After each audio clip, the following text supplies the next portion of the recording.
আয়াতুল কুরসি সম্পর্কে জানতে চাই, এটি কখন পাঠ করা উত্তম এবং নিয়মিত পাঠদানে আমরা আল্লাহর নিকট হতে কি পাবো?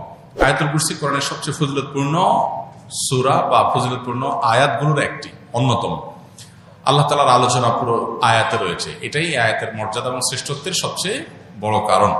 পাশাপাশি আয়াতুল কুরসি এমন আয়াত, দিন এবং রাত 24 ঘন্টার ভিতরে সবচেয়ে বেশি সংখ্যকবার যে আয়াত পাঠের নির্দেশ আমাদেরকে দেওয়া হয়েছে। এই আয়াত দিন এবং রাতে মোট কতবার পাঠ করতে হয় আমাদেরকে? হাদিসের গাইডলাইন অনুযায়ী সকাল সন্ধ্যা 2 বার, 5 ওয়াক্ত নামাজের পরে একবার করে 5 বার, তাহলে কয়বার হলো? 7 বার। ঘুমানোর সময় শোয়ার আগে আরেকবার, কত হলো? কমপক্ষে 8 বার আয়াতুল কুরসি পাঠ করা দিনে সুন্নাহ। অন্য খুব কম দোয়া আছে যে দোয়া দিনে কমপক্ষে 8 বার পাঠ করতে হয়। আয়াতুল কুরসি এমন একটি গুরুত্বপূর্ণ আয়াত যে বারবার নবী সাল্লাল্লাহু আলাইহি ওয়াসাল্লাম আমাদেরকে পাঠ করতে বলেছেন। এর মাধ্যমে সহিহ বুখারীর হাদিস অনুযায়ী বোঝা যায় যে রাতে কেউ পাঠ করলে চোর থেকে, শয়তান থেকে আল্লাহ তাকে সেফ রাখবেন এবং হেফাজতে রাখবেন। এবং কেউ যদি নামাজের পরে পড়ে, পরবর্তী নামাজের আগে তার মৃত্যু হলে আল্লাহ তাআলা তাকে জান্নাত নসিব করবেন। কোন ব্যক্তি এশার ফরজ নামাজের জামাতে অংশ নিল 4র্থ রাকাতে, তাহলে বাকি 3 রাকাত নামাজ কিভাবে আদায় করবে?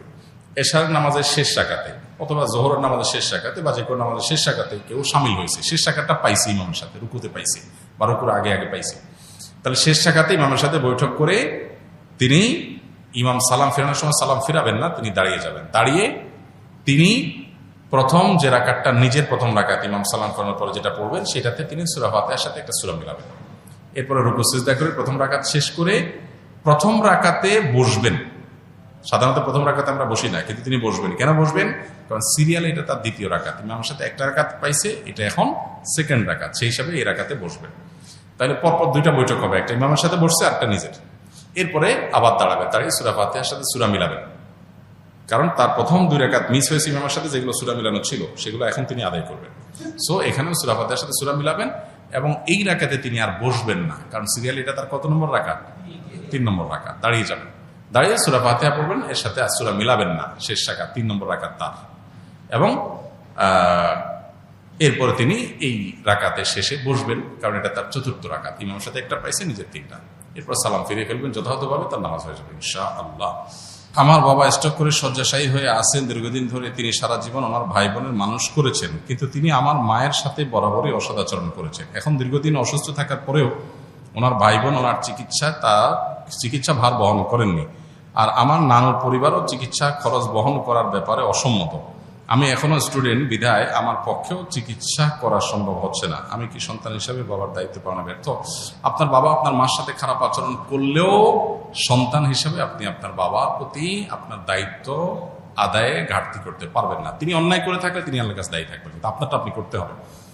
মনের বিরুদ্ধে যে হলো, আল্লাহকে খুশি করার জন্য আপনি এটা করবেন। সামর্থ্য থাকলে সাহায্য করবেন, সামর্থ্য যদি না থাকে তাহলে সেক্ষেত্রে আপনার দায় নাই। কিন্তু সামর্থ্য নাই যে এটা ক্লিয়ার হইতে হবে। সামর্থ্য নাই এর মানে কি? আপনি খুব ভালোভাবে চলেন, তাকে মিনিমামটা আপনি হেল্প করছেন না, সেটা হলে আপনি গুনাহগার হবেন। আর যদি আপনার আসলেই কোনো সামর্থ্য না থাকে তাহলে আল্লাহর কাছে দায় নাই।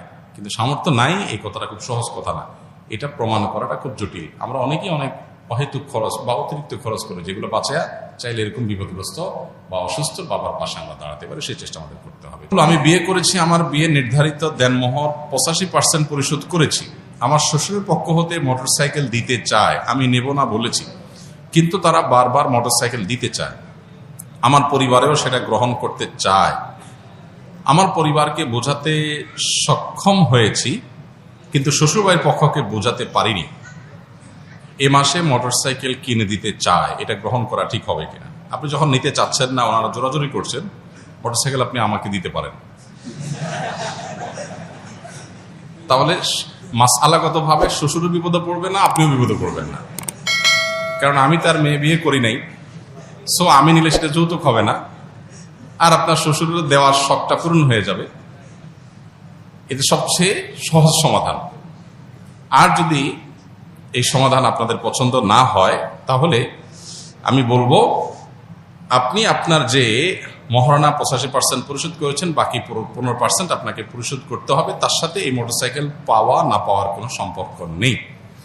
শ্বশুরকে বোঝাতে হবে বিষয়টা, আপনি কেন নিতে চাচ্ছেন না, এই জিনিসটা তাকে বোঝাতে হবে। তাকে বলতে হবে যে আপনি আপনার মেয়েকে বা জামাই হিসাবে ছেলের মতো আমাকে আপনি স্নেহ করে কোনো কিছু দিতে চান, সেটা ইসলাম নিষেধ করে না। হাদিয়া দেওয়া মোটা দাগে নিষেধ না, কিন্তু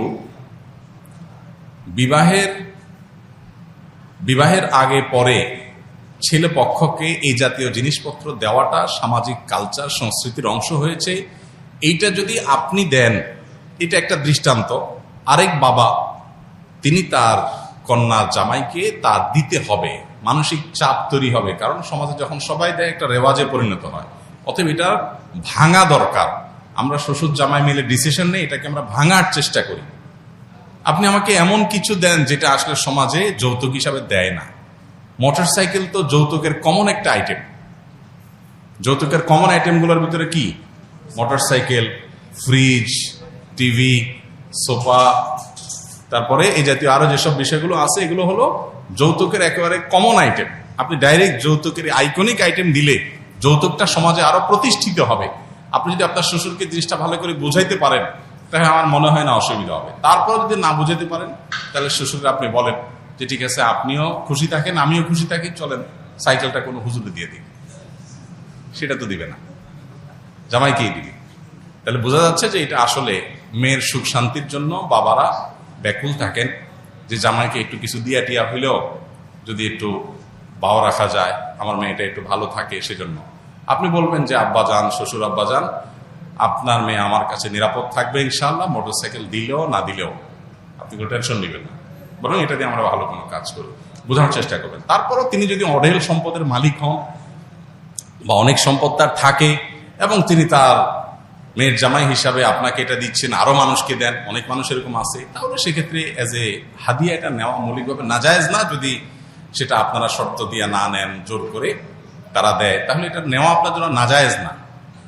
কিন্তু আপনি এই কালচারটা দূর করার চেষ্টা করলে আপনি আল্লাহর কাছে সওয়াব পাবেন, যাতে করে অন্য বাবাদের কাছে এটা একটা দৃষ্টান্ত হয়ে না যায়, তাদের উপরে যেন প্রেশার তৈরি না হয়। যখন সমাজে কয়েকজন দিবে, আশপাশে অন্য মেয়ের বাবাদেরও দিতে হবে, একটা চাপ তৈরি হয়। এই জন্য এই কালচারটা আমাদের দূর করা দরকার।